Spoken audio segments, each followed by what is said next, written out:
విద్యార్థుల భవిష్యత్తుతో కొందరు స్వార్థపరులు ఆటలాడుకుంటున్నారు. నీట్ గ్రాడ్యుయేట్ ఎంట్రన్స్ టెస్ట్కు కేంద్రం రద్దు చేసింది. ఈ పరీక్ష కోసం ప్రిపేర్ అయ్యి డాక్టర్ కావాలని కలలు కన్నా చిన్నారుల జీవితాలు నాశనమయ్యాయి. అసలు ఈ పేపర్ లీక్ ఎలా లీక్ అయింది? సిబిఐ దర్యాప్తు ఎంతవరకు వచ్చింది?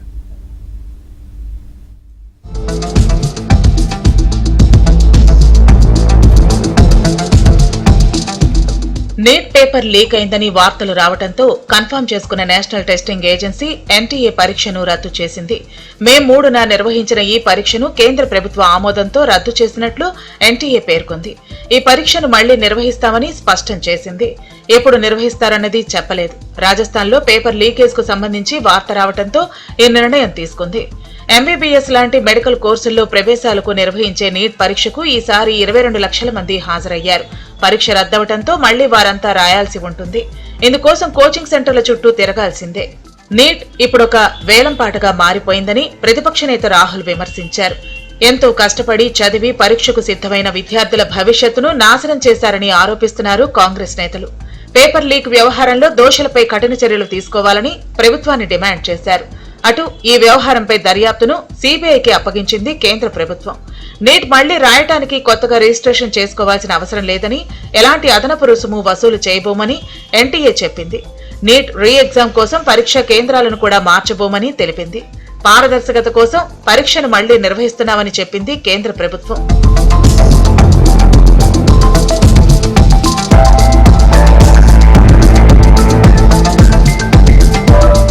పరీక్షలు లీక్ కావటం ఇది మొదటిసారి కాదని, గత 10 ఏళ్లలో 89 సార్లు పేపర్ లీక్లు, 48 సార్లు రీ ఎగ్జామ్స్ జరిగాయంటూ మండిపడ్డారు రాహుల్. వాగ్దానాలు చేసి విస్మరించడం మోదీకి అలవాటుగా మారిందన్నారు రాహుల్. యువత కలలను మోదీ చిదిమేస్తున్నారంటూ మండిపడ్డారు. ఇది కేవలం వైఫల్యం మాత్రమే కాదని, యువత భవిష్యత్తుతో ఆడుకుంటున్న నేరమని అభిప్రాయపడ్డారు. నీట్ ప్రశ్నాపత్రం రాజస్థాన్, కేరళలో లీక్ అయినట్లు సమాచారం. 120 ప్రశ్నలు లీక్ అయినట్లు భావిస్తున్నారు. విద్యార్థి జీవితాల పట్ల 22 లక్షల మంది విద్యార్థుల జీవితాల పట్ల ఏదైతే నిర్లక్ష్య ధోరణి ఉందో, తీవ్రంగా ఆందోళనకరమైన ఈ యొక్క చర్య ఏదైతే ఉందో దాన్ని ఎన్ఎస్ఏ పక్షాన తీవ్రంగా ఖండిస్తా ఉన్నాము. ఈ దేశంలో బీజేపీ ప్రభుత్వం ఏర్పాటైన తర్వాత 89 సార్లు పేపర్ లీకులు కావడము, 49 సార్లకు పైగా రీ ఎగ్జామ్ ని కండక్ట్ చేయడం అనేది ఆనవాయితీగా వస్తుంది.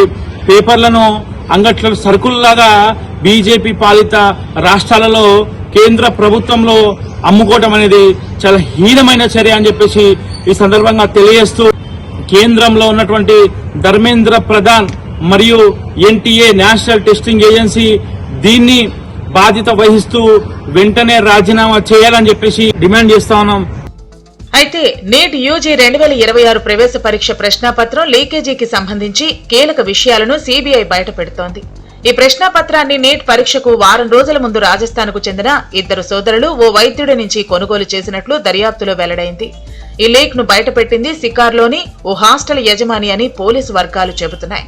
రాజస్థాన్లోని సికార్కు చెందిన ఓ విద్యార్థి కేరళలో ఎంబీబీఎస్ చదువుతున్నాడు. నీట్ పరీక్ష జరగటానికి కొన్ని గంటల ముందు, అంటే మే 2వ తేదీ రాత్రి 11 గంటలకు అతడికి సికార్లోని ఓ స్నేహితుడి నుంచి పీడీఎఫ్ ఫార్మాట్ లో నీట్ పరీక్షకు అవసరమయ్యే ప్రశ్నాపత్రం వచ్చింది. గెస్ పేపర్ తో వచ్చిన ఆ ప్రశ్నాపత్రాన్ని సదరు విద్యార్థి రాజస్థాన్లోని తన తండ్రికి పంపించాడు. ఆ విద్యార్థి తండ్రి స్థానికంగా హాస్టల్ నిర్వహిస్తున్నాడు. మర్నాడు ఉదయం కొడుకు నుంచి మెసేజ్ చూసిన ఆ హాస్టల్ యజమాని ఈ విషయాన్ని తనకు తెలిసిన ఓ కెమిస్ట్రీ అధ్యాపకుడి దృష్టికి తీసుకెళ్లాడు. అప్పటికే దేశవ్యాప్తంగా నీట్ పరీక్ష ప్రారంభమైంది. దీంతో ఆ టీచర్ అసలైన ప్రశ్నాపత్రంతో ఈ గెస్ పేపర్ ను పోల్చగా దాదాపు 108 ప్రశ్నలు ఒకేలా ఉండటం గుర్తించారు. ఆ తర్వాత బయాలజీ పేపర్ చూడగా అందులోనూ చాలా వరకు ప్రశ్నలు ఒకేలా ఉండటంతో పేపర్ లీక్ జరుగుండొచ్చని అనుమానం మొదలైంది. దీంతో ఆ కెమిస్ట్రీ టీచర్, హాస్టల్ యజమాని కలిసి పోలీసుల వద్దకు వెళ్లటంతో ఈ లీకేజీ వ్యవహారం బయటపడిందని పోలీసు వర్గాలు వెల్లడించాయి.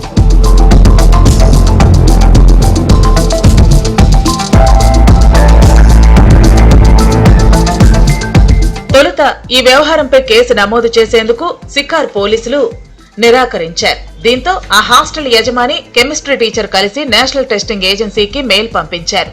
అప్పటికే పరీక్ష జరిగి 4 రోజులు గడిచింది. దీంతో ఈ ఆరోపణలపై దర్యాప్తు చేసేందుకు ఎన్టీఏ, ఇంటెలిజెన్స్ బ్యూరో సాయం కోరింది. వారి సూచనల మేరకు రాజస్థాన్ స్పెషల్ ఆపరేషన్స్ గ్రూప్ దీనిపై దర్యాప్తు చేపట్టగా లీకేజీ గుట్టు వెలుగులోకొచ్చింది. రాజస్థాన్లోని జంబా రామ్ఘడ్ ప్రాంతానికి చెందిన సోదరులు మంగీలాల్, దినేష్ బివాల్ ఈ నీట్ ప్రశ్నాపత్రాన్ని ఏప్రిల్ 26న గురుగ్రామ్ కు చెందిన వైద్యుడి నుంచి కొనుగోలు చేసినట్లు పోలీసులు గుర్తించారు. ఈ సోదరుల్లో ఒకరి కుమారుడు నీట్ పరీక్ష కోసం సిద్ధమవుతూ ఉండగా ఆ పేపర్ను అతడికి పంపించారు. అనంతరం ఏప్రిల్ 29న ఈ ప్రశ్నాపత్రాన్ని వీరు కొంతమందికి విక్రయించినట్లు దర్యాప్తులో తెలిసింది. బీహార్, జమ్మూ కాశ్మీర్, హర్యానా తదితర రాష్ట్రాల్లోని అభ్యర్థులకు ఈ పేపర్ చేరినట్లు పోలీసులు గుర్తించారు. ఈ కేసులో ఇప్పటికే పలువురు కీలక నిందితులను అరెస్టు చేసి విచారణ జరుపుతున్నారు. నీట్ పరీక్ష రద్దంటే మామూలు విషయం కాదు. అడ్మిషన్లు ఆలస్యం అవుతాయి. విద్యార్థులు సైకలాజికల్ ప్రెజర్ ను ఎదుర్కొనక తప్పదు. నీట్ పరీక్షను మళ్లీ నిర్వహించాలంటే 1200 కోట్ల వరకు ఖర్చవుతుంది. దేశంలో 551 నగరాల్లో నిర్వహించాలి. విదేశాల్లోనూ 14 సిటీల్లో కండక్ట్ చేయాలి. మొత్తం 5432 సెంటర్లున్నాయి. మొత్తం 2 లక్షల మంది పాల్గొంటే తప్ప పరీక్ష పూర్తి కాదు. ఇంత కీలకమైన పరీక్షను కొంతమంది స్వార్థపరులు లీకులతో భ్రష్టు పట్టిస్తున్నారు. భవిష్యత్ డాక్టర్లతో ఆటలాడుకుంటున్నారు.